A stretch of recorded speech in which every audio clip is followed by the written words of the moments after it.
London, 1857. Lady Lillian Montgomery stared at the tarnished silver locket in her palm, the last remnant of her mother's love.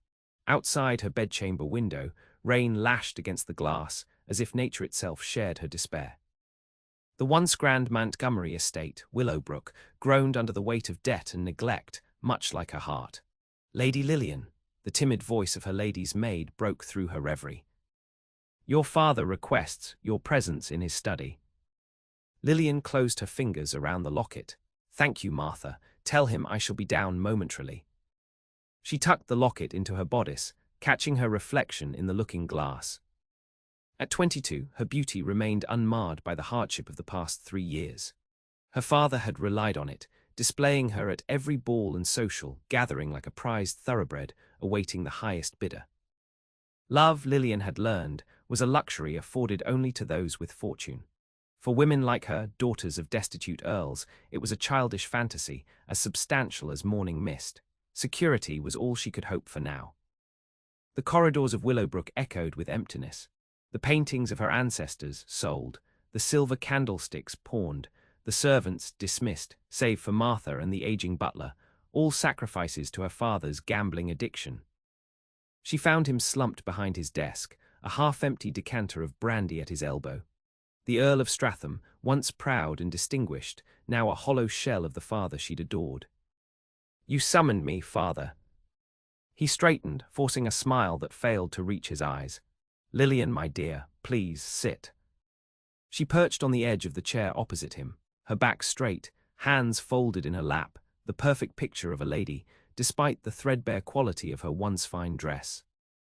"I have wonderful news," he announced, his words slightly slurred. "Your future is secured." A cold dread settled in her stomach. "What do you mean?" "The Duke of Ironhaven has agreed to take you as his wife." He pushed a document across the desk.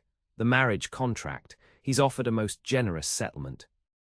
Our debts will be paid, and Willowbrook restored." Lillian's fingers trembled as she touched the parchment. "The Duke of Ironhaven, but he's—" "A man of great influence and immense wealth," her father interrupted. "He saw you at Lady Whitmore's garden party last month. He was quite taken with you." She remembered him, a tall, imposing figure, at least 15 years her senior.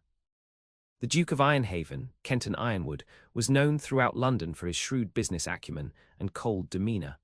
Rumours swirled about his first wife's mysterious death 7 years prior. "Father, I don't know him. I've never even spoken to him." "You needn't know him to marry him," her father replied dismissively. "Many advantageous marriages begin with less. Think of it, Lillian, you'll be a duchess." "And what does he want with me?" she asked, though she already knew. A young, beautiful wife to bear his heirs, an ornament for his arm at social gatherings, a transaction, nothing more. Her father had the decency to look ashamed. "He requires an heir." His first marriage produced none. "So I am to be sold for breeding," she said quietly. "You are to be married advantageously," he corrected, a flash of his old authority returning, "as all ladies of your station are expected to do." "The alternative," he gestured vaguely at their surroundings. "Is this what you want? Ruin, destitution, to watch Willowbrook crumble stone by stone?" Tears pricked behind her eyes, but she refused to let them fall. "When?" "The banns will be posted tomorrow. You'll be married within the month." She rose, knees weak. "May I be excused?"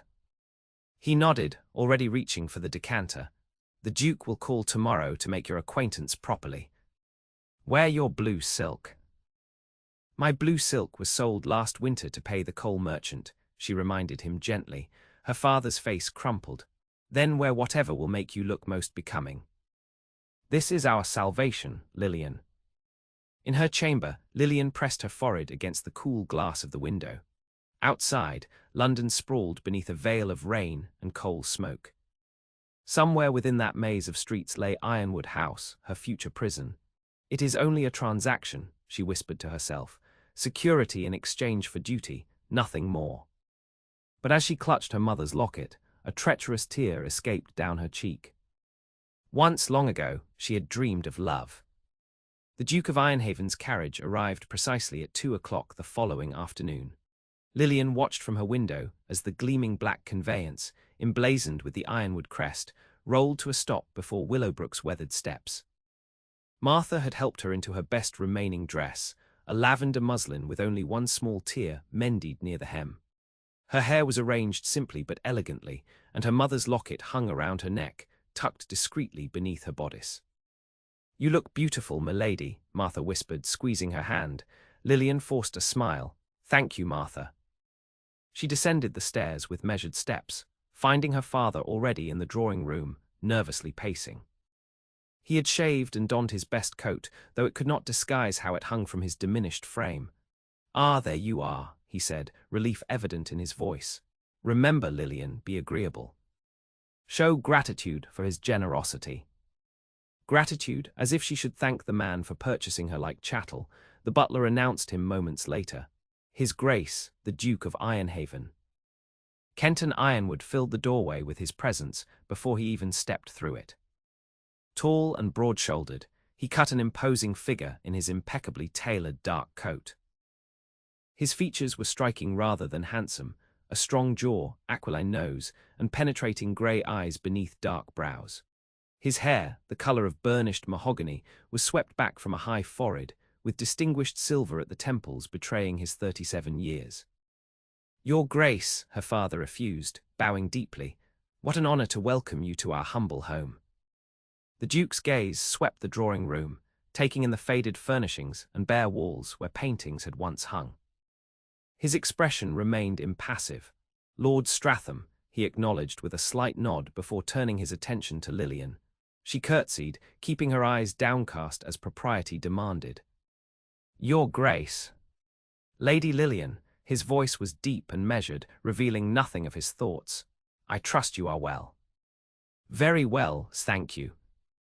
An uncomfortable silence descended upon the room.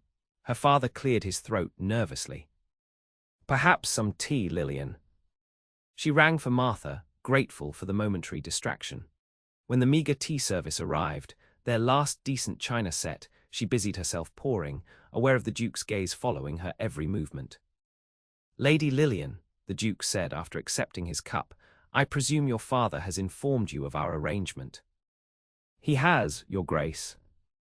"And you find it acceptable?" She raised her eyes to his, determined not to show fear.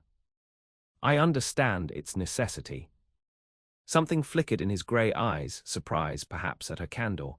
"Indeed," he replied, "necessity often governs the most significant decisions in life." He set down his cup. "I shall be direct, Lady Lillian. I require a wife to manage my households and provide heirs. You require financial security and the restoration of your family name. Our union satisfies both requirements." "You speak of marriage as one would a business merger, Your Grace," she observed quietly. The corner of his mouth twitched. "Is it not?" "Most marriages among our class are precisely that." "And your first marriage, was that also a merger?" The words escaped before she could stop them. Her father blanched. "Lillian." But the Duke raised a hand. "It's a fair question." "Yes, Lady Lillian, my first marriage was arranged. The Duchess and I maintained a cordial relationship until her passing." "I apologize for your loss," she said automatically. "It was some years ago." His tone remained even detached. "I have no illusions about romance, Lady Lillian, nor do I expect you to harbour any. What I offer is a contract of mutual benefit. You will want for nothing materially. In return, I expect loyalty, discretion, and the fulfillment of your duties as Duchess." Duties, the word hung in the air between them. "May I ask, Your Grace, why you have chosen me? Surely there are many young ladies of good family who would eagerly accept your proposal." For the first time he seemed slightly discomforted. "You possess qualities I find suitable. Beauty, yes, but also a certain resilience. I observed you at Lady Whitmore's gathering. While other young ladies simpered and flattered, you maintained your dignity despite circumstances I know to be difficult." His gaze flicked briefly to her father before returning to her. "I have no patience for vapid socialites or conniving opportunists. You seem to be neither." It was hardly a romantic declaration, but Lillian found herself oddly affected by his honesty. I appreciate your frankness, Your Grace. He nodded, then rose. The arrangements have been made. We shall be married 3 weeks from Saturday at St. George's in Hanover Square. My solicitor will call tomorrow with the settlement papers. He turned to her father. The most pressing of your debts will be settled immediately, the remainder upon the marriage. Her father practically sagged with relief. Your generosity overwhelms us, Your Grace. The Duke turned back to Lillian. I would like you to visit Ironwood House next week to meet the staff and begin familiarizing yourself with your future duties. I shall send a carriage. As you wish, Your Grace. He approached her then, and she forced herself not to step back. From his pocket, he withdrew a small box.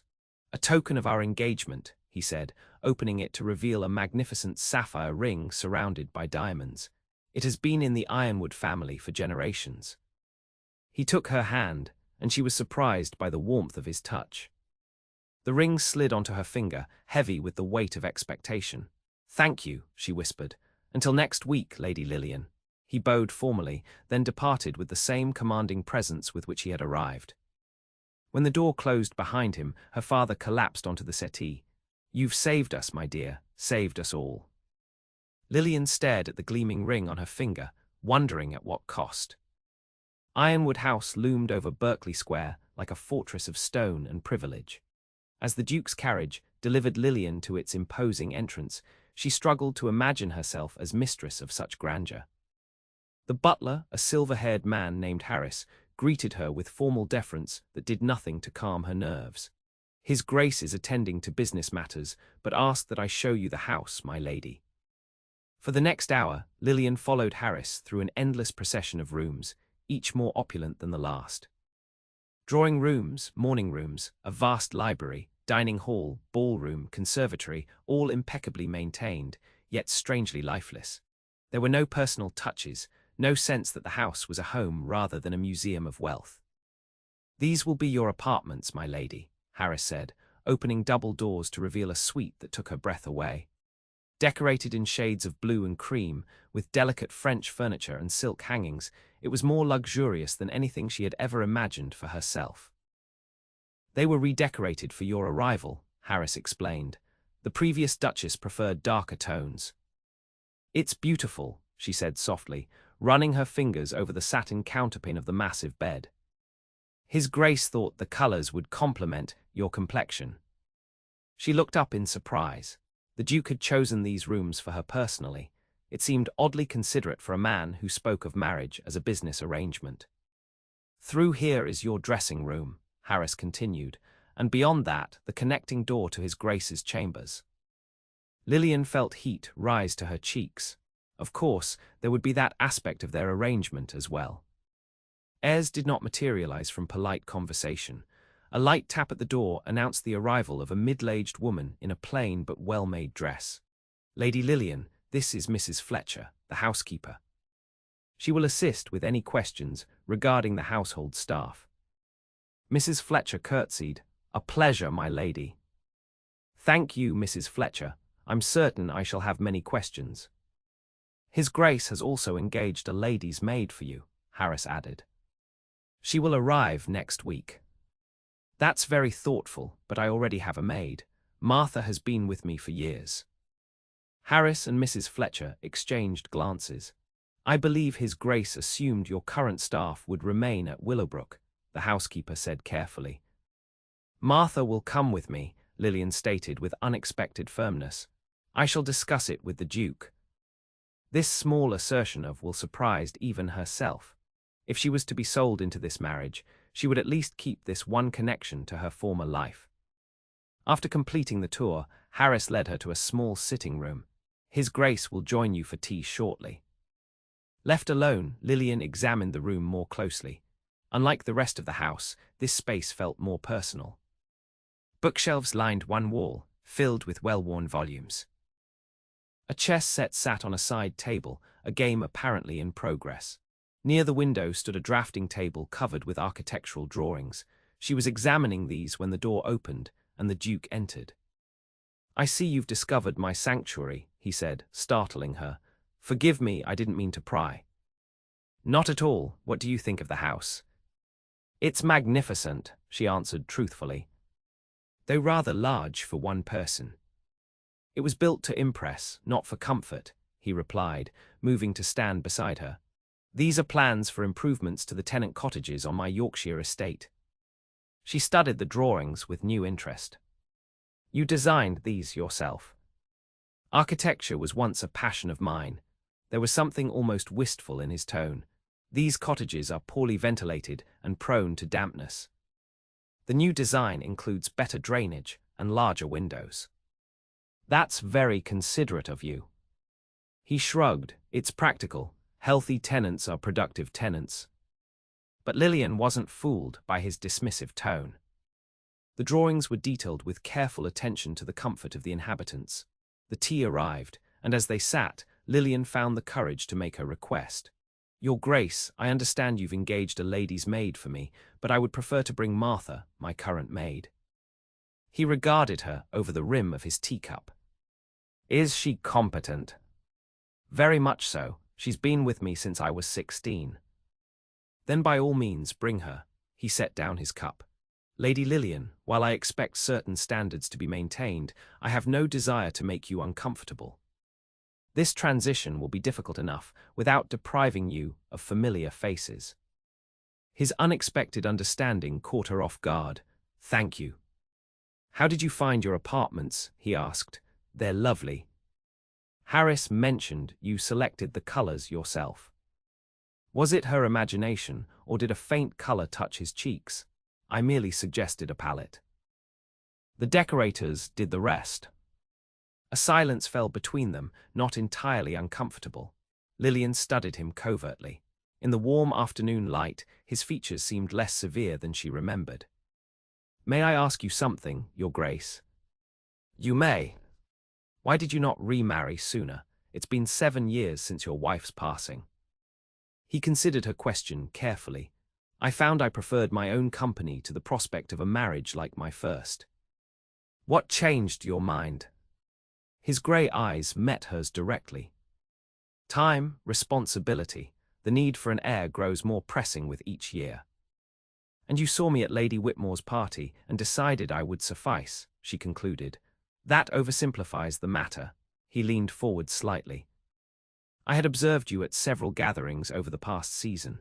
Your father's difficulties are well known, yet you carried yourself with dignity. You neither sought pity nor played the coquette. Such strength of character is rare. It wasn't quite a compliment, yet Lillian felt oddly warmed by his assessment. Our arrangement is unconventional in its frankness, perhaps, he continued, but I believe we can build a partnership based on mutual respect. That seems a firmer foundation than many marriages can claim. She nodded slowly. I hope you're right. When it came time for her to leave, the Duke escorted her to the carriage himself. As he handed her in, his fingers lingered on hers a moment longer than necessary. Until our wedding day, Lady Lillian. She looked up at him, this man who would be her husband, and felt the first stirring of something other than resignation. Not hope exactly, but perhaps the possibility of it. Until then, Your Grace.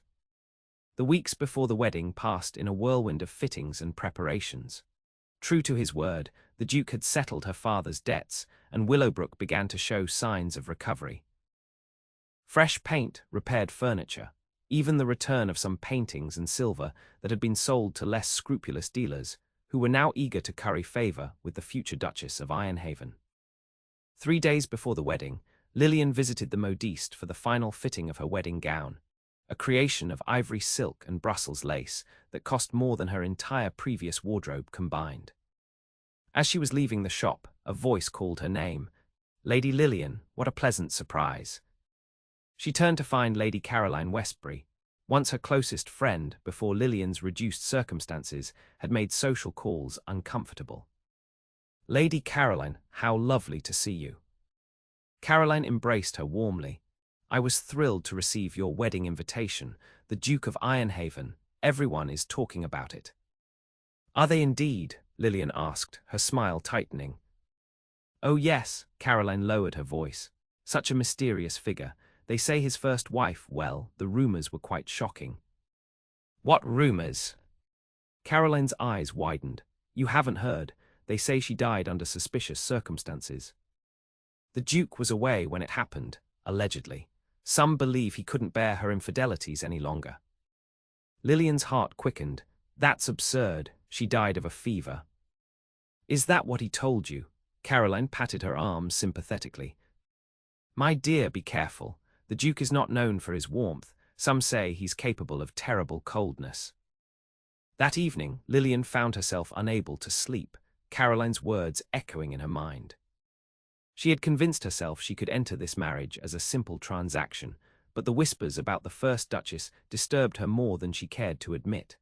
The next morning brought a letter from the Duke, requesting her presence at Ironwood House to discuss final arrangements for the ceremony. When she arrived, Harris informed her that His Grace was in the library. She found him standing by the window, his back to the door, his posture tense. When he turned, his expression was unusually grave. Lady Lillian, thank you for coming. Is something wrong, Your Grace? He gestured for her to sit. I've been informed that you were speaking with Lady Caroline Westbury yesterday. Surprise rendered her momentarily speechless.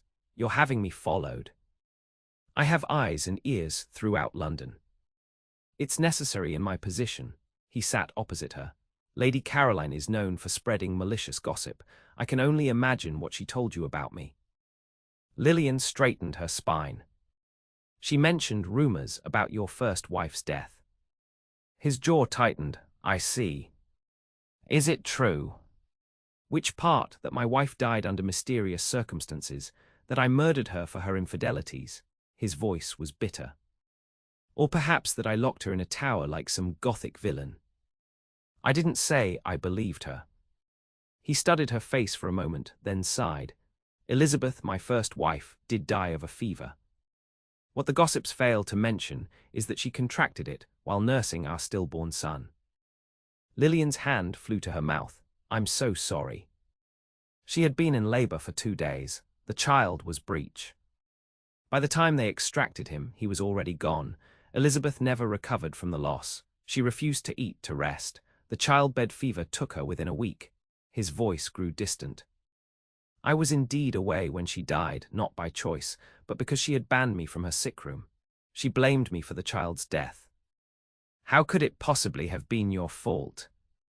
His grey eyes met hers, filled with a pain that surprised her.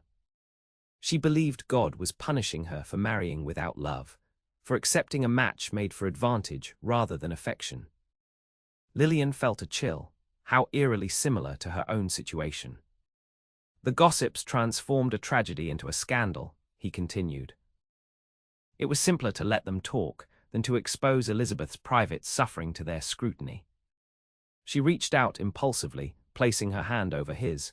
Thank you for telling me the truth.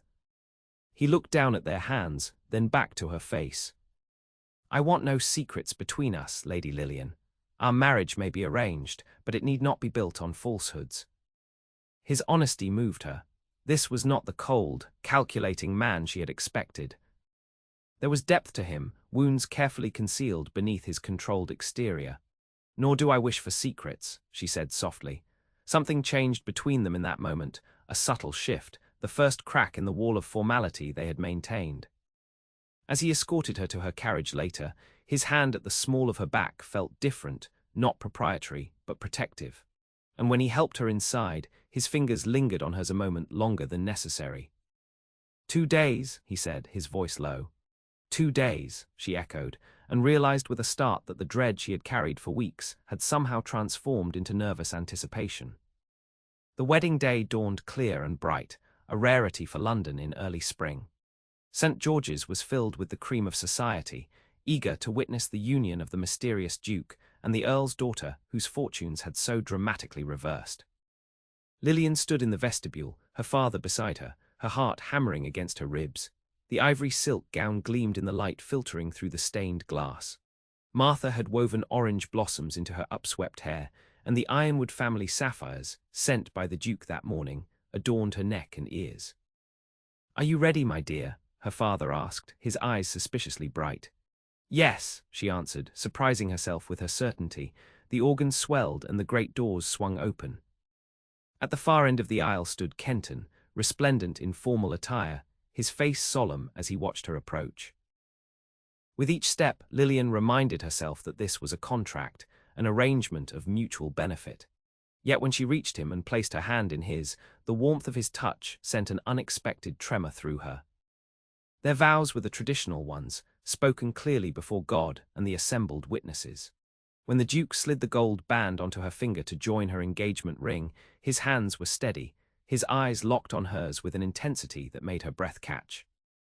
"I now pronounce you man and wife." She was no longer Lady Lillian Montgomery, but her Grace, the Duchess of Ironhaven. The thought was both terrifying and exhilarating. The wedding breakfast at Ironwood House was a lavish affair. Lillian moved through the crowd of well-wishers in a daze, acutely aware of her husband's presence whenever he was near, and strangely bereft when his duties as host took him elsewhere. It was nearing evening when the last guests departed. Martha helped her change from her wedding gown into a silk nightdress and robe, then discreetly retired to her own quarters down the hall. Alone in her new bedchamber, Lillian paced nervously. She knew what was expected on a wedding night. The marriage must be consummated to be legal. Her mother, before her passing, had provided the barest outline of what to expect, enough to fill her with trepidation rather than reassurance. A light knock at the connecting door startled her. "May I enter?" "Yes," she called, her voice barely audible. Kenton stepped into the room, dressed in a dark dressing gown. He had removed his cravat and jacket, and his hair was slightly disheveled, as if he had run his hand through it. "You look beautiful," he said, his voice deeper than usual. "Thank you." She twisted her hands together. "Would you like some wine?" They left a decanter. "Please." She poured 2 glasses, grateful for something to occupy her trembling hands. When she turned, he had moved closer, standing now by the fireplace. "To new beginnings," he said, taking the glass she offered. "New beginnings," she echoed, taking a larger sip than was ladylike. He watched her over the rim of his glass, his expression unreadable. "You're nervous." It wasn't a question. Lillian saw no point in denying it. "Yes." "We need not rush," he said gently. "This night, this marriage, we have time." Relief flooded her. "Thank you." He set down his glass and took hers, placing it beside his own. Then, surprising her, he took her hands in his. "I want you to know something, Lillian. Though our marriage began as an arrangement, I hope it might grow into something more." "More," she whispered, "a true partnership. Perhaps, in time, even affection." His thumbs traced circles on the backs of her hands. "I've lived alone for 7 years. I've grown accustomed to solitude, but not necessarily fond of it." The vulnerability in his admission touched something deep within her. This powerful man who commanded respect throughout London was offering her a glimpse of his loneliness. "I would like that," she said softly. He lifted one hand and with gentle fingers tucked a stray curl behind her ear. "May I kiss you, Duchess?" The title, spoken in that low, intimate tone, sent a shiver down her spine. "Yes." His lips touched hers with unexpected tenderness, not demanding but questioning, offering rather than taking. Lillian found herself responding, her hands coming to rest lightly on his chest, feeling the rapid beat of his heart beneath her palm. When he drew back, his grey eyes had darkened, and his breathing was uneven. "We should rest. Tomorrow will be your first full day as Duchess." "You're leaving?" she asked, confused. "I'll sleep in my chambers tonight." At her puzzled expression, he added, "I meant what I said about not rushing. I want you to trust me, Lillian. To know that I respect you as my wife, not merely as a means to an heir." As he moved toward the connecting door, she found herself calling after him, "Kenton."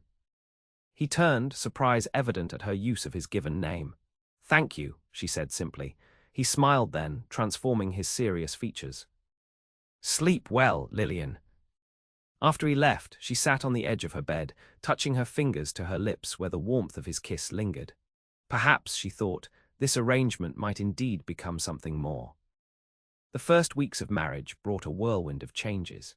As Duchess of Ironhaven, Lillian's days were filled with responsibilities she had never anticipated. Overseeing the vast household staff, reviewing menus and accounts, receiving callers of the highest social rank and learning the intricacies of her husband's various properties and business interests. Kenton proved an unexpected ally in her transition. Each evening, they dined together, and he patiently answered her questions about estate management and social obligations. Their conversations gradually extended beyond practical matters to books they had read, music they enjoyed, and childhood memories. Their physical relationship progressed with similar patience. Each night he would escort her to her chamber, kiss her with increasing passion, then reluctantly withdraw to his own rooms. Each kiss left her more curious, more willing to explore the sensations his touch evoked. 3 weeks after their wedding, they attended their first major social event as husband and wife, Lady Harrington's annual spring ball. As they entered the ballroom, Lillian was acutely aware of the speculative glances and whispered conversations that followed them.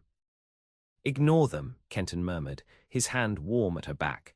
"They're merely disappointed that our marriage has provided them with no fresh scandal to discuss." She smiled up at him, drawing strength from his steadiness. "Then we must continue to disappoint them."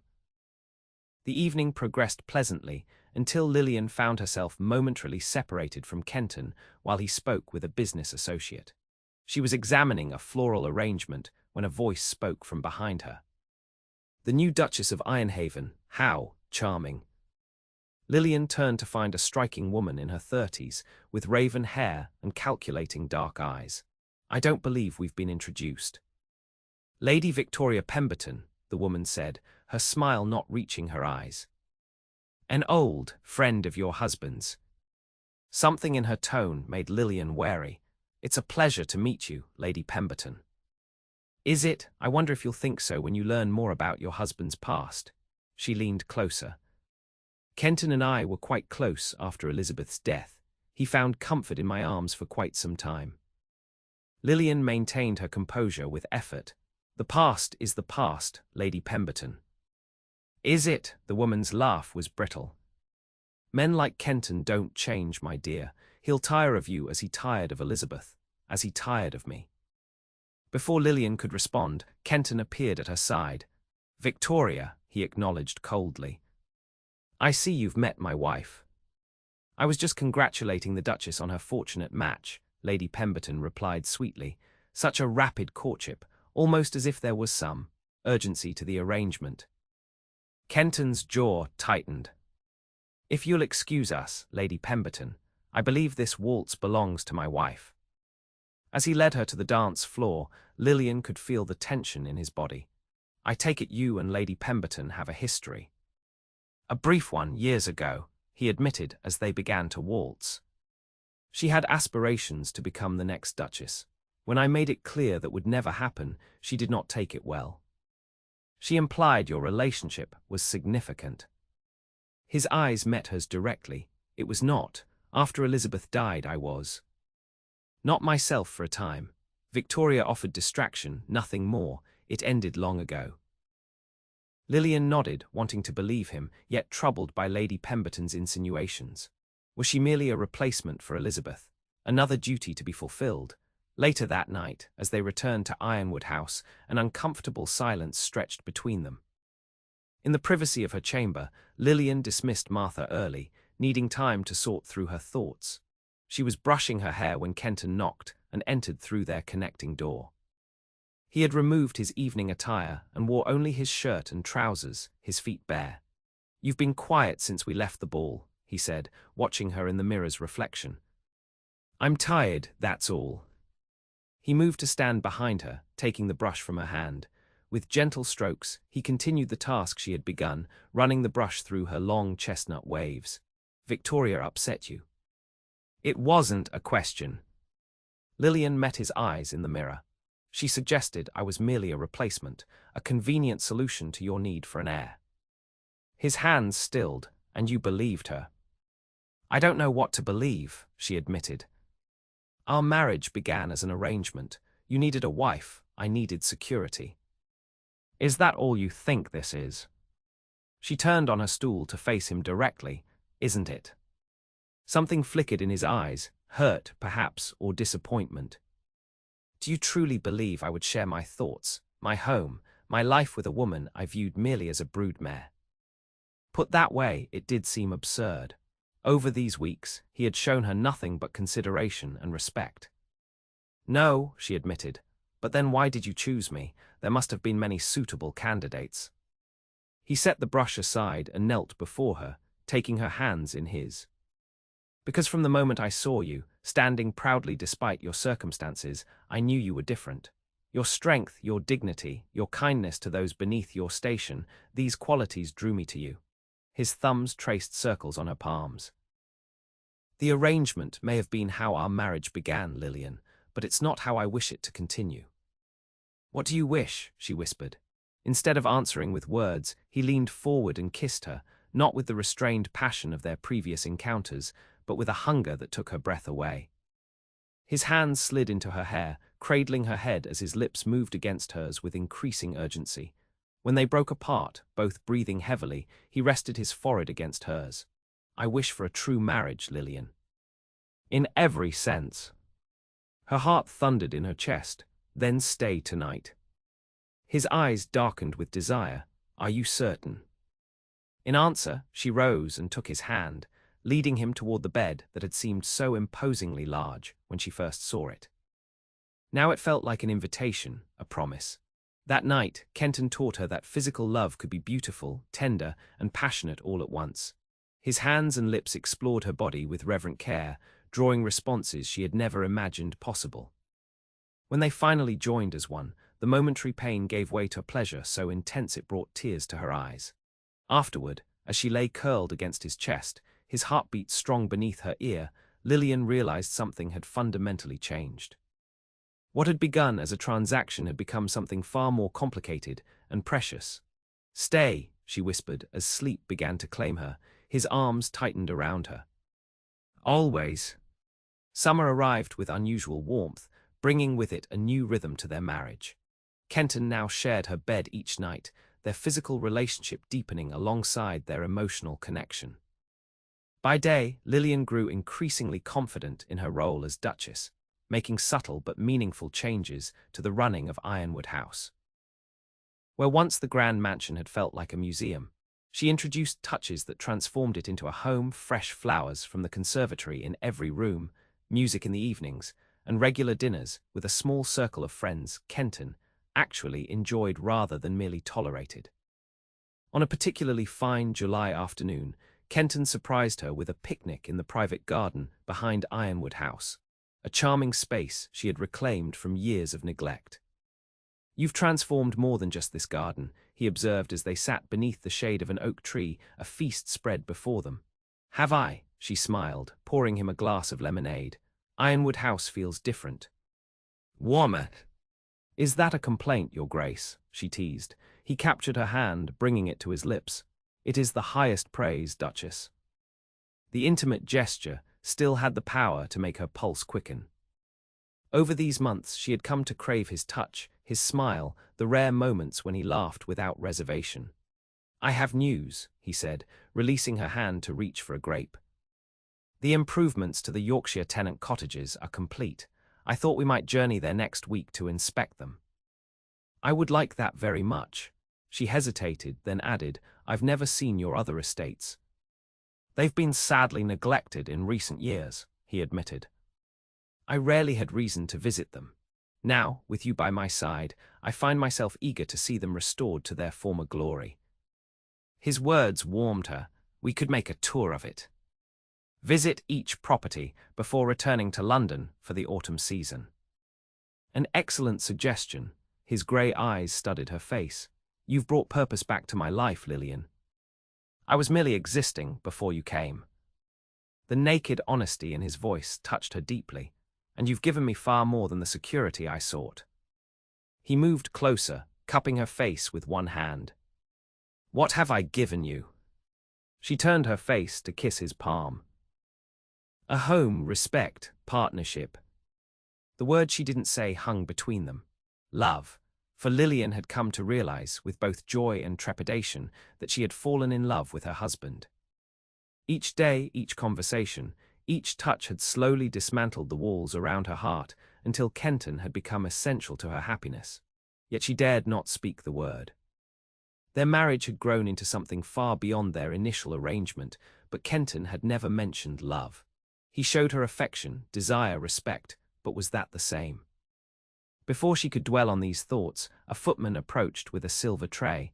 "A letter for you, Your Grace." Kenton frowned slightly as he took the envelope. "From my solicitor, excuse me, my dear."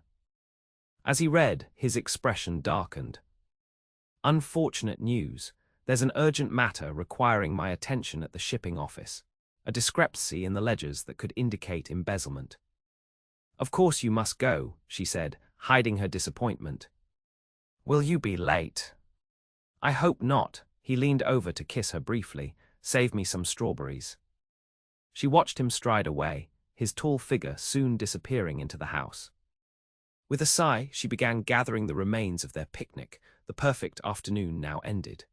Later that evening, when Kenton had not returned for dinner, Lillian dined alone in the smaller family dining room. She was about to retire when Harris appeared with another letter. "Delivered by messenger, Your Grace." The handwriting was unfamiliar, the note unsigned.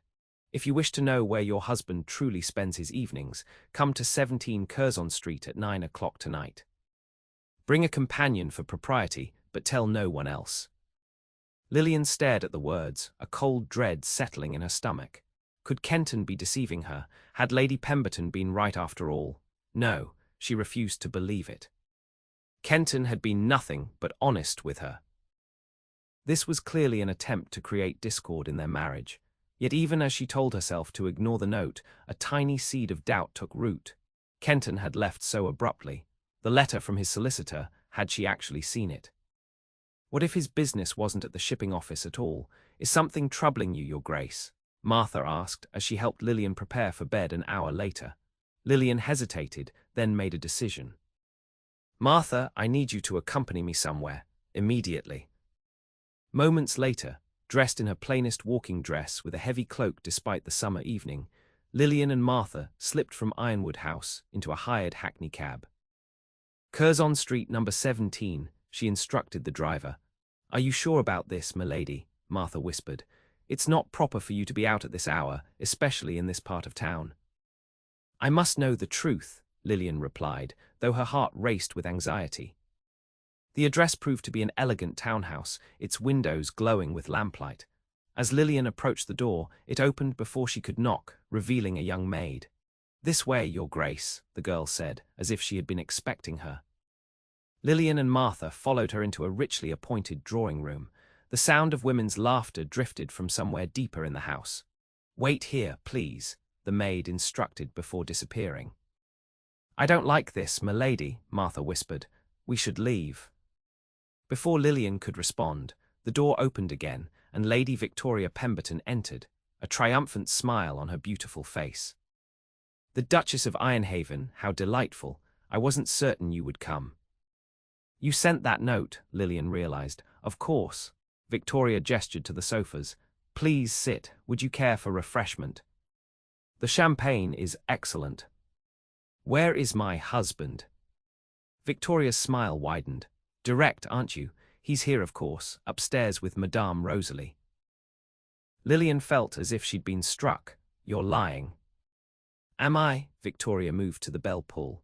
"Shall we find out? I'm sure Madame Rosalie would be happy to confirm her most valued client's identity."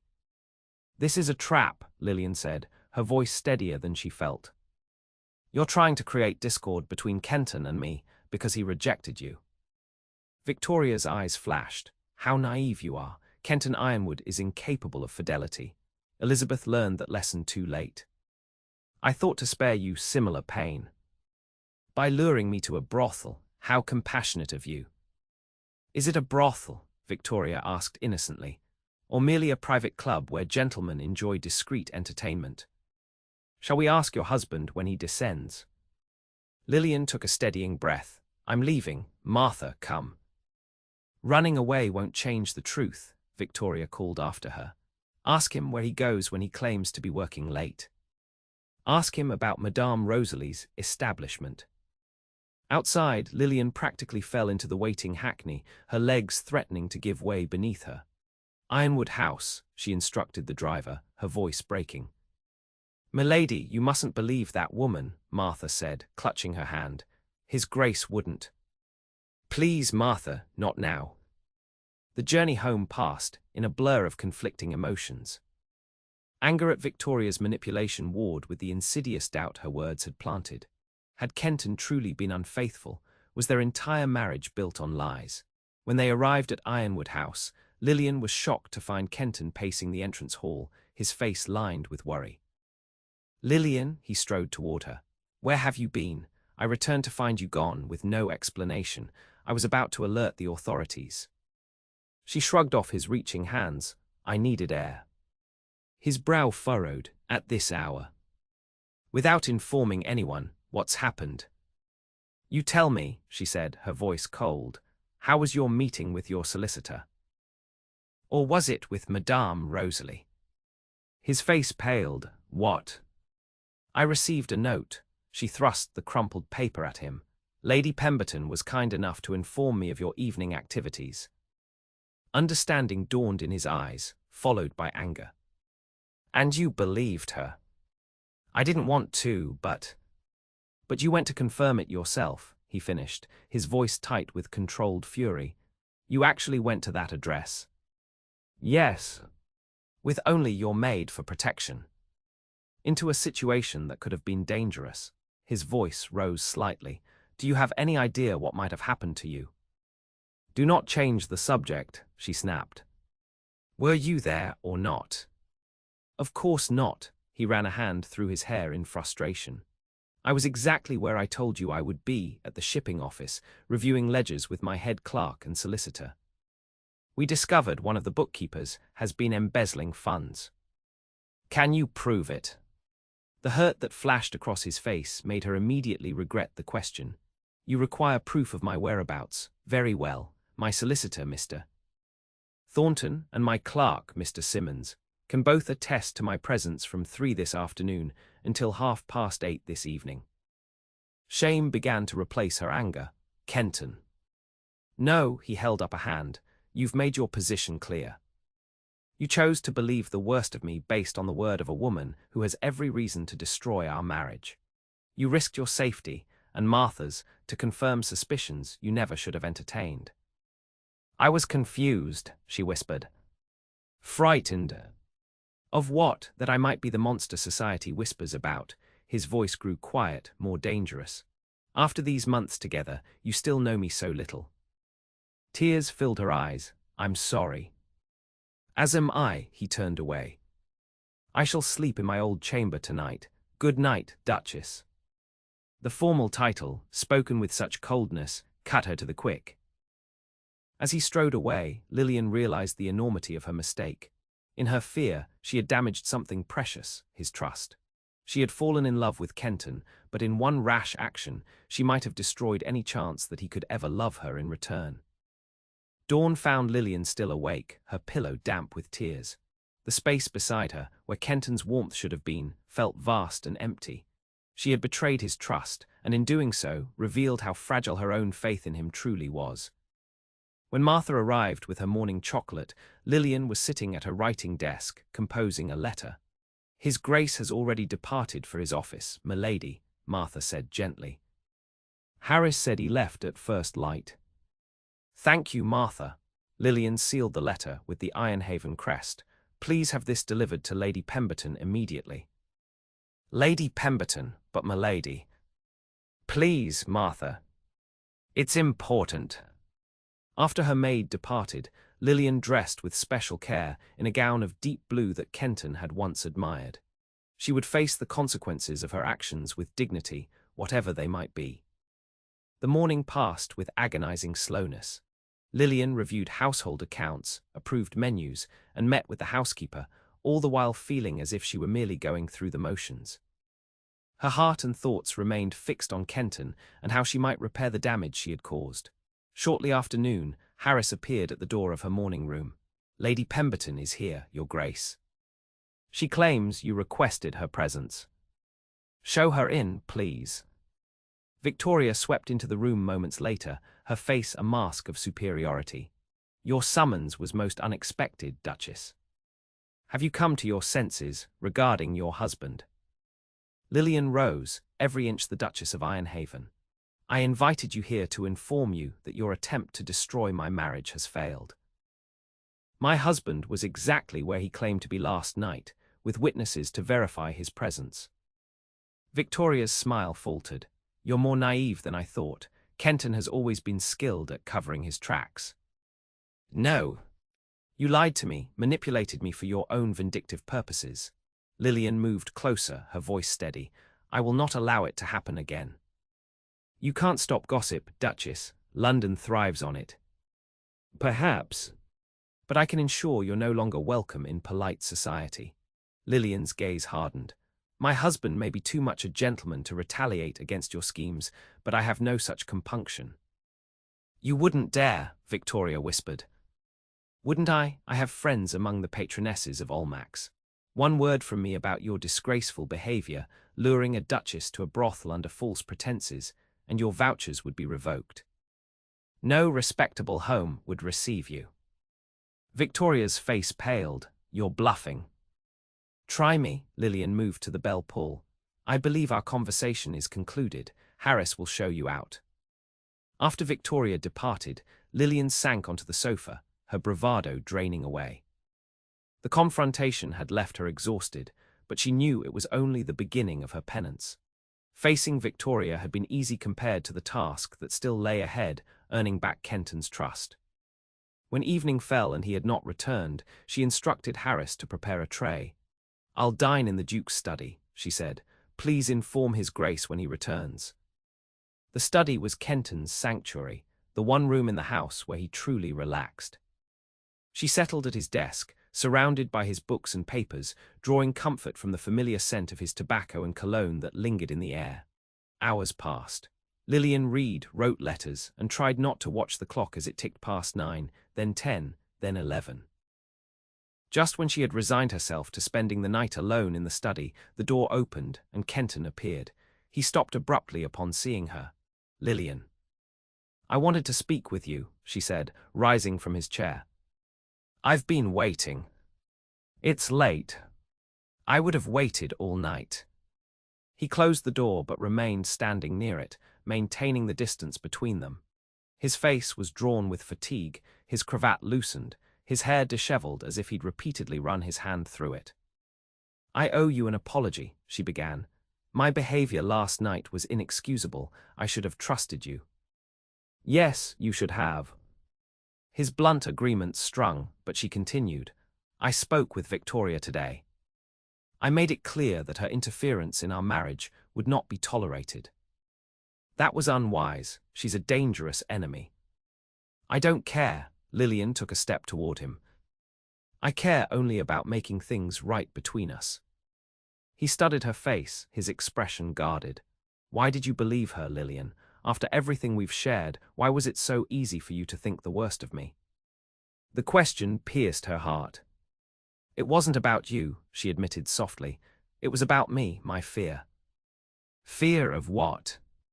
That I'm not enough, that what we have isn't real. She took another step closer, that you could never truly love someone like me, a woman you purchased to fulfill a duty. Understanding dawned in his eyes. Is that what you still believe, that I see our marriage as a transaction?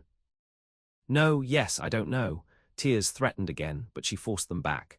I know what I feel for you, Kenton. It terrifies me because I never expected it. I never thought I would fall in love with the man who bought me. He inhaled sharply. Love. Yes, she whispered. I love you, not your title, not your wealth. You, the man who designs cottages for his tenants, who reads poetry in the evening. Who holds me as if I'm precious. You are precious, he said, his voice rough with emotion, more precious than you know. He crossed the room in 3 strides, gathering her into his arms with a fierceness that took her breath away. His mouth found hers in a kiss that spoke of hunger, forgiveness, and something deeper that made her heart soar. When they finally broke apart, he rested his forehead against hers. I love you, Lillian. I have for months. I thought you knew. She shook her head. How could I know? You never said the words. I thought my actions spoke clearly enough. His hands framed her face. I've loved you since the day you asked to bring Martha with you, when you showed me you would not be a passive participant in our marriage, but a true partner. Oh, Kenton. She pressed her palms against his chest, feeling his heartbeat strong and steady beneath her touch. I've been such a fool. We both have. I should have told you of my feelings, should have reassured you that our beginning did not dictate our future. He kissed her again, gently this time. Our marriage may have begun as an arrangement, but it became so much more the moment I truly saw you. When was that? She asked. The day of our wedding, when you walked down the aisle toward me. You looked not like a woman being sold, but like a queen coming to claim her throne. He smiled, his grey eyes warm with love. I knew then that I had found not just a wife, but my heart's companion. Lillian felt tears of joy spill down her cheeks. I love you, Kenton, with all my heart. And I love you, my Duchess, not for the duty you fulfill, but for the woman you are.